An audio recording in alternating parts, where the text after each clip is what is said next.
Nah, di saat sudah nyemprot itu, didiamin dulu ya, sahabatku. Jangan langsung ditarik ya, karena itu rasanya akan sangat luar biasa. Aku sendiri agak susah sebenarnya ngungkapin rasanya. Assalamualaikum warahmatullahi wabarakatuh. Bismillah walhamdulillah wassalatu wassalamu ala rasulullah amma ba. Apa kabar? Sahabatku pemirsa setia channel ini, semoga selalu dalam kesehatan dan rezekinya dilancarkan oleh Allah Subhanahu wa Ta'ala. Amin. Amin ya Robbal Alamin. Jadi, sahabatku, pada kesempatan kali ini saya akan membagikan sebuah edukasi agar Anda semuanya itu tidak lagi penasaran. Seperti apa sih itu rasanya? Ya, jadi, sahabatku, ini edukasi penting ya, agar kita itu tahu apa yang diinginkan oleh pasangan Anda, sahabatku. Jadi, pada video kali ini saya akan membahas tentang Anda mungkin pernah dengar ya istilah di dalam, kan ya? Istilah di dalam. Nah, ini buat pasangan pasti bukan hal yang aneh. Tapi Anda itu tahu tidak sih? Seperti apa yang kami rasakan sebagai wanita ketika Anda melakukan itu di dalamnya, sahabatku? Nah, pembahasan kali ini pasti seru ya. Jangan kemana-mana. Mari kita bahas selengkap-lengkapnya, sahabatku. Ketika melakukan kegiatan bercocok tanam, sahabatku, umumnya ya, air itu tumpahnya di dalam lah, ya. Tapi kan ada juga itu orang yang, kayak misalnya lagi apa gitu ya. Jadi harus ditumpahin di luar, sahabatku. Kalian tahu tidak kalau air itu mengalir di dalam? Waduh, itu rasanya maknyus banget ya, sahabatku.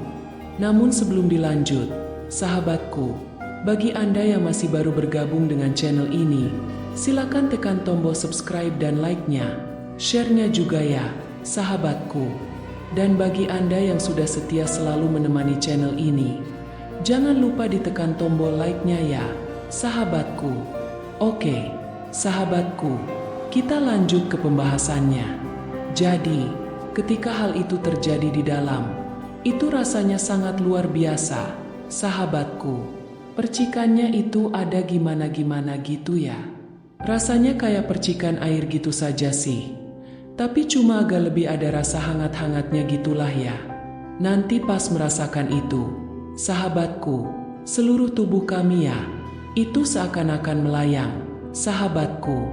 Kalau itu percikannya dilakukan di dalamnya, sahabatku, itu akan melayang gitu ya. Sangat susah untuk dijelaskan. Jadi begini saja, sahabatku, buat Anda para suami, ketika mencapai puncak dan terjadi di dalam itunya, Anda itu lihat ya ekspresi wajah pasangan Anda, sahabatku. Pasti ekspresinya itu agak gimana gitu.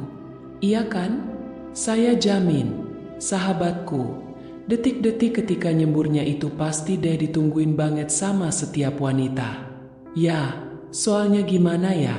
Itu akan sensasinya luar biasa, akan senang sekali. Akan selalu teringat sama momen itu. Tidak tahu kenapa ya, tapi saya jamin 100%. Istri itu pasti suka kalau proses itu dilakukan di dalamnya, sahabatku. Soalnya seperti ini ya, kalau kita melakukan aktivitas olahraga begitu kan ya, kalau tahu prosesnya itu di luar, itu rasanya seperti ada yang kurang.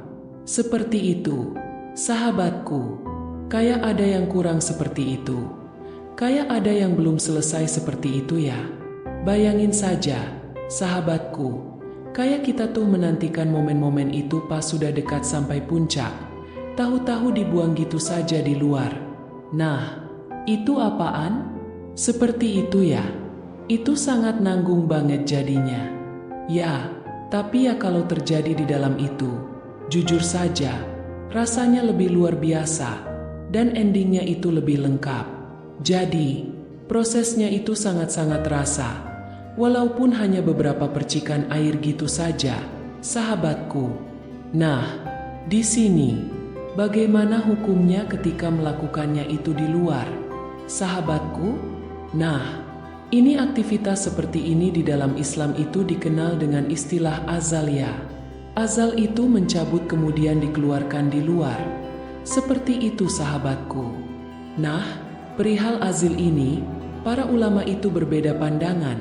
Sebagaimana ulama yaitu kalangan Syafi'iyah, kalangan Hambaliyah, memutuskan bahwa melakukan azal tersebut itu hukumnya makruh, sahabatku.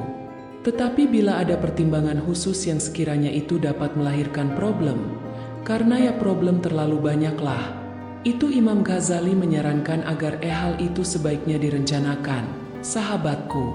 Nah, di sini sebagaimana hadis yang diriwayatkan oleh Imam Muslim dari Siti Aisyah itu menyebutkan bahwa azal itu bisa disebut juga pembunuhan samar-samar.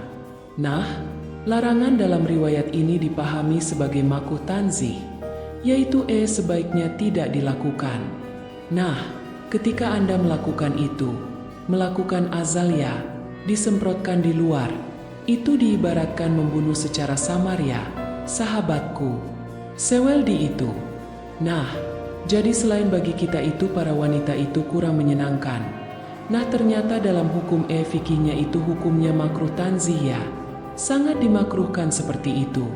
Bahkan ada seorang ulama yang mengatakan jika melakukan hal itu berarti orang tersebut itu pekerja melakukan pekerjaan yang paling bodoh. Seperti itu ya. Nah, jadi kalau disemprotnya di dalam, itu sensasinya akan sangat luar biasa, sahabatku. Ketika percikan itu menyentuh dindingnya, dinding itu akan terasa geli gimana gitu. Kemudian ada rasa sensasi hangatnya. Kemudian ada rasa melayannya ya. Kemudian ada rasa bulu-bulu kuduk itu berdiri. Nah, itu intinya sangat luar biasa, sahabatku. Tidak bisa diungkapkan dengan kata-kata. Pokoknya itu jos banget ya. Apalagi kalau seandainya pisang itu ya, yang panjang itu terus ada di dalam. Nah, jadi ketika sudah melakukan penyemprotan itu, sebaiknya sahabatku dibiarin terlebih dahulu ya. Jangan langsung ditarik. Nah, kalau ketika selesai penyemprotan Anda itu masih diam beberapa saat itu di dalam, itu sensasinya akan sangat luar biasa rasanya ya. Aku agak-agak susah sebenarnya sahabatku untuk mengungkapkan rasanya itu seperti apa. Karena rasanya sangat berkesan ya. Jadi teringat selalu. Apalagi ketika suami itu sedang dinas jauh ya. Sedang bepergian jauh, itu akan selalu terbayang, akan selalu terasa hal seperti itu. Dan intinya hal itu akan membuat kita itu tidak malas kalau diajak beribadah. Seperti itu, sahabatku. Jadi saran saya buat teman-teman, buat sahabat-sahabat para suami, itu sebaiknya dilakukan di dalam. Dan ketika sudah selesai penyemprotan, Anda diamkan saja itu beberapa saat ya, boleh 10 detik lah. Karena itu akan memberikan sensasi yang sangat luar biasa bagi pasangan Anda, sahabatku. Demikian ya. Semoga hal ini membawa barokah dan manfaat bagi kita. Silakan share video ini sebanyak-banyaknya agar channel kita bersama ini terus berkembang dan selalu memberikan edukasi-edukasi yang bermanfaat bagi orang lain. Demikian, sahabatku. Wassalamualaikum warahmatullahi wabarakatuh.